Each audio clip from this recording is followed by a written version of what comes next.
Episode 11 में अब ओंजो अपने डैड के गले से लग जाती है और बाकी के स्टूडेंट्स भी रूम से बाहर निकल आते हैं और दरवाज़ा बंद कर देते हैं। वहीं दूसरी तरफ गुइनाम च्योंगसान को ढूंढते हुए उसी रूम में पहुंच गया जहां हारी का एक फ्रेंड फंसा हुआ था।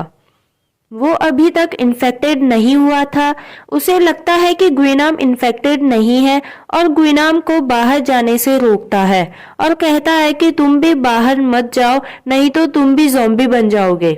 गुइनाम उससे च्योंगसान के बारे में पूछता है कि च्योंगसान कहाँ है, लेकिन ये लड़का च्योंगसान के बारे में नहीं जानता था। मिन्हे गुइनाम से पूछता है कि तुम कौन हो, तो गुइनाम उसे पकड़ता है और उसके शोल्डर पर बाइट कर देता है। ओंजो के डैड कहते हैं कि यहाँ पीछे पहाड़ी की तरफ एक रास्ता है जहाँ से हम शहर तक पहुँच जाएंगे। पहाड़ी वाले रास्ते तक पहुँचने के लिए उन्हें टेनिस कोर्ट और कंस्ट्रक्शन साइट से होते हुए जाने को कहते हैं और जाने से पहले वो ओंजो और च्योंगसान को गले लगाते हैं। तभी वहां काफी सारे ज़ॉम्बीज आ जाते हैं। वो सभी भागते हुए टेनिस कोर्ट के अंदर तो पहुंच जाते हैं और गेट को बंद कर देते हैं, लेकिन ज़ॉम्बीज इतने सारे थे कि वो गेट तोड़कर अंदर आ जाते हैं। ओंजो के डैड ज़ॉम्बीज को स्टूडेंट्स की तरफ जाने से रोकने के लिए फ्लेयर्स का यूज करते हैं और ज़ॉम्बीज उसकी रोशनी की तरफ भागने लगते हैं। अब वहां से बाहर निकलने से पहले ओंजो के डैड च्योंगसान को ओंजो की देखभाल करने को कहते हैं और सभी स्टूडेंट्स को टेनिस कोर्ट से बाहर निकालकर गेट को अंदर से ही लॉक कर देते हैं। ओंजो उन्हें बाहर आने को कहती है और उनका हाथ देखती है क्योंकि वो भी अब इन्फेक्टेड हो चुके थे और अब काफी सारे ज़ॉम्बीज उन पर अटैक कर देते हैं। ओंजो उन्हें वापस आने को कहती है। तभी च्योंगसान और सुयोक उसे अपने साथ लेकर चले जाते हैं। ओंजो बहुत ही ज्यादा इमोशनल हो गई थी क्योंकि उसके सामने ही उसके डैड ज़ॉम्बी बन जाते हैं और वो कुछ भी नहीं कर पाती। वहां से निकलकर सभी स्टूडेंट्स कंस्ट्रक्शन साइट में चले जाते हैं, लेकिन वो जगह भी वर्कर ज़ॉम्बीज से भरी पड़ी थी।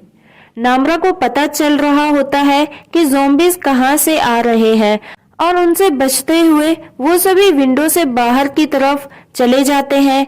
यहाँ नामरा सभी को शांत रहने को कहती है क्योंकि ज़ॉम्बीज उनकी छोटी से छोटी आवाज भी सुन सकते थे। लेकिन ओंजो, जिसने अभी अभी अपने डैड को ज़ॉम्बी बनते देखा, वो पूरी तरह से टूट चुकी थी और रोने लगती है। हारी आवाज को कम करने के लिए ओंजो का मुंह अपने हाथ से बंद करती है। तभी च्योंगसान नीचे बैठता है और ओंजो को गले लगा देता है। ओंजो के डैड टेनिस कोर्ट में घूम रहे होते हैं जहां वो च्योंगसान की मॉम से टकराते हैं। मिस्टर ली अपने एक वॉइस नोट में कहते हैं कि ज़ॉम्बी वायरस की वजह से किसी अपने को खोना मौत से भी बदतर है, क्योंकि आप किसी मरे हुए इंसान को तो भूल भी सकते हो, लेकिन जो तुम्हारे दिल के सबसे करीब है और वो तुम्हारे सामने जिंदा लाश बन जाए, उसे देखना बहुत ही ज्यादा मुश्किल है। आर्चरी सेंटर में मिंजे ज़ॉम्बी बनने लगता है। वो गुइनाम से दूर जाते हुए कहता है कि वो नहीं जानता च्योंगसान कौन है। वो अपने फ्रेंड्स के साथ यहाँ आया था और एक एरो से गुइनाम की गर्दन में अटैक कर देता है। गुइनाम उसे खाने की धमकी देता है और उसे भागने को कहता है। मिंजे अपने बो एंड एरो से उसे शूट करने की कोशिश करता है, लेकिन वो ज़ॉम्बी में चेंज होने लग गया था, जिस वजह से वो निशाना नहीं लगा पाता। कंस्ट्रक्शन साइट पर डेसू मिजिन को कह रहा होता है कि उसकी वजह से हमारा फ्रेंड जुनियोंग मारा गया। अब उन दोनों के बीच बहस होने लगती है। तभी वूजिन उन दोनों को रोकते हुए कहता है कि हम सभी अपने पेरेंट्स को और अपने फ्रेंड्स को खो चुके हैं। हारी ओंजो को कंफर्ट देने की कोशिश करती है और कहती है कि तुम्हारे डैड ने हम सभी को बचाया है और हम में से कोई भी ये कभी नहीं भूल सकता कि तुम्हारे डैड ने हमारे लिए अपनी जान दे दी।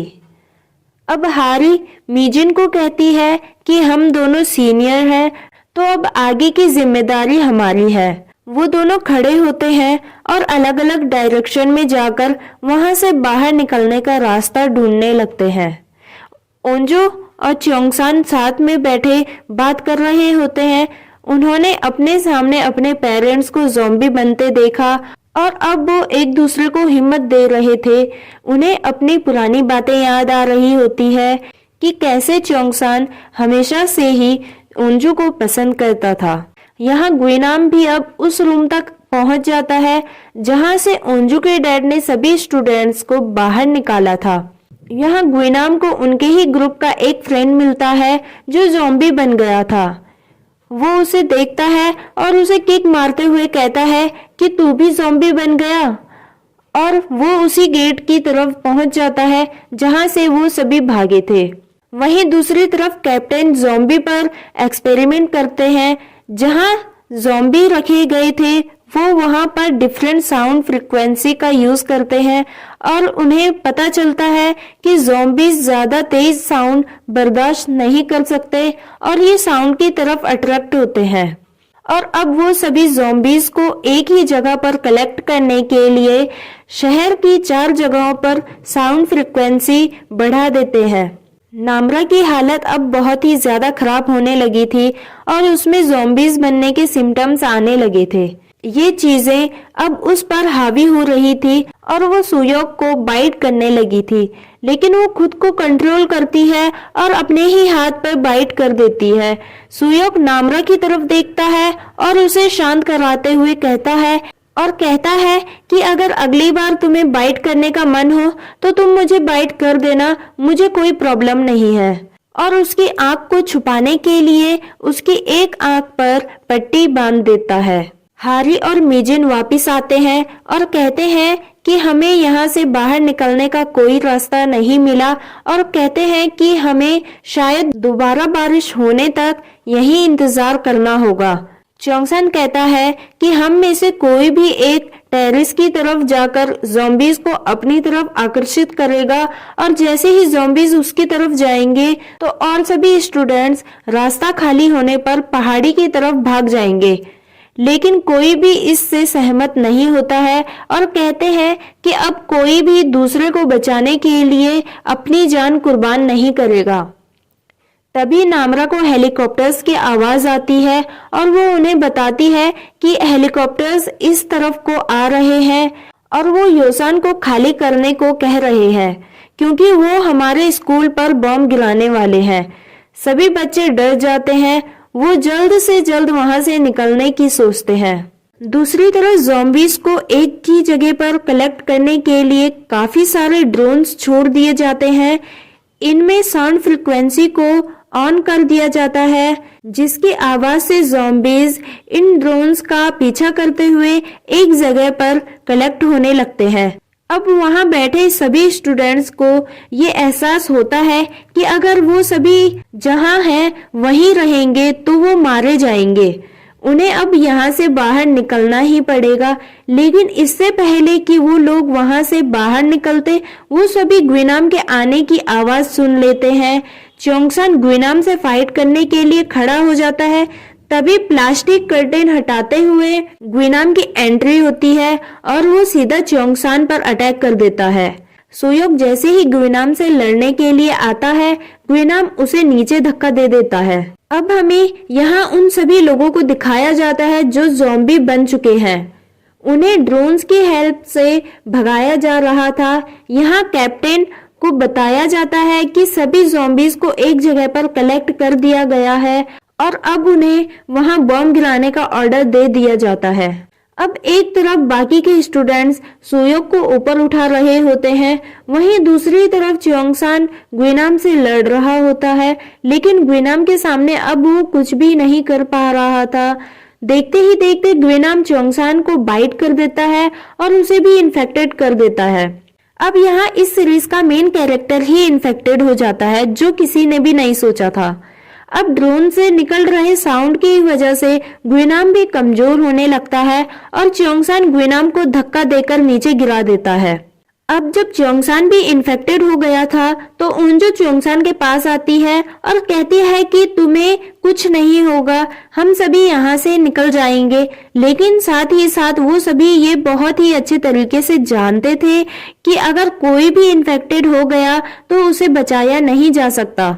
च्योंगसान ओंजो के पास आता है और अपना नेम बैज ओंजो को पकड़ा देता है और कहता है कि मैं तुम्हें कभी भी भूल नहीं पाऊंगा। यहाँ पर दोनों ही काफी ज्यादा इमोशनल हो जाते हैं। च्योंगसान ओंजो को गले लगाता है और जाने से पहले उसे किस करता है और अब वो वहां से चला जाता है।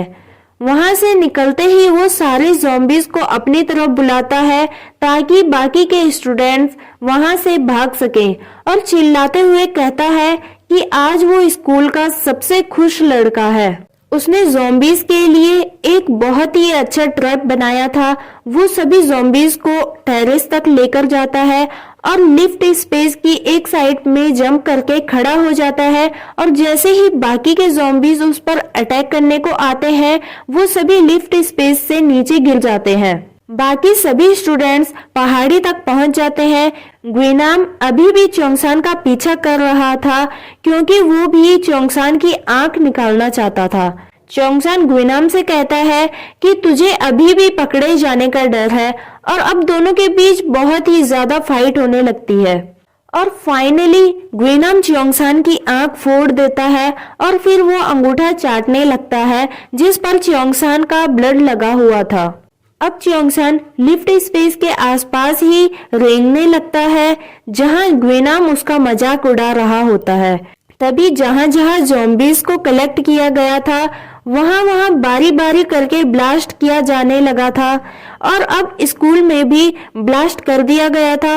पहाड़ी की तरफ जा रहे स्टूडेंट्स को ब्लास्ट की वजह से जोर का झटका लगता है और वो नीचे गिर जाते हैं। अब देखते ही देखते स्कूल की पूरी बिल्डिंग ब्लास्ट होने लगती है। वहीं च्योंगसान ग्विनाम को पकड़कर लिफ्ट स्पेस के नीचे जंप कर देता है। अब जैसे ही वो सारी जगह ब्लास्ट कर देते हैं कैप्टन अपने जूनियर को कहता है कि कल रेस्क्यू ऑपरेशन शुरू कर देना और जो भी लोग बचे हुए हैं उन्हें रेस्क्यू करके ले आना और अब आगे का मिशन तुम ही लीड करना क्योंकि मैं अब थक गया हूँ और मैं सोने जा रहा हूँ। अब कैप्टन उस एमएलए लेडी से मिलने जाता है और उसे कहता है कि योसन सिटी में विस्फोट कर दिया गया है और 40% पॉपुलेशन मर गई है। तो वो कैप्टन का कॉलर पकड़ते हुए कहती है कि तुम एक हत्यारे हो, तुम्हें खुद पर शर्म आनी चाहिए। कैप्टन उससे कहता है कि क्या वो जीवित बचे लोगों को बता सकती है कि जो कुछ भी हुआ उसके लिए उसे वास्तव में बहुत ही ज्यादा बुरा लग रहा है और वो वहां से चले जाते हैं। अब कैप्टन अपने ऑफिस में आ जाता है। वहां वो अपनी ऑफिशियल ड्रेस पहनता है और एक कन्फेशन करता है कि उसने ये विस्फोट क्यों किया और इसकी पूरी जिम्मेदारी सिर्फ और सिर्फ मेरी है। वो मिस्टर ली की वीडियो क्लिप देखता है जिससे उसे पता चल जाता है कि इस वायरस को रोकने का अब एक ही तरीका है कि इससे संक्रमित लोगों को पूरी तरह से खत्म कर दिया जाए। फिर वो अपनी बीवी को फोन करता है और पूछता है कि क्या उसने डिनर कर लिया और अपने बच्चों के बारे में पूछने लगता है। थोड़ी देर में बात करने के बाद वो फोन को टेबल के ऊपर छोड़ देता है। अब वो एक गन निकालता है जिसे वो अपने चिन पर रखकर खुद को ही शूट कर देता है। जैसे ही उसकी बॉडी चेयर से नीचे को झुकती है उसकी वाइफ उसे फोन पर कह रही होती है कि वो घर कब तक आ सकता है। अब यहाँ पूरा योसान स्कूल मलबे में तब्दील हो चुका था। कंस्ट्रक्शन साइड में सभी ज़ॉम्बीज जलकर मर चुके थे जिनकी बॉडी मलबे में दबी पड़ी हुई थी। वहीं हमें ओंजो के नेम बैज को दिखाया जाता है जो च्योंगसान के पास था और एक साइड से हल्का जला हुआ होता है और इसी सस्पेंस के साथ ये एपिसोड यहीं पर खत्म हो जाता है।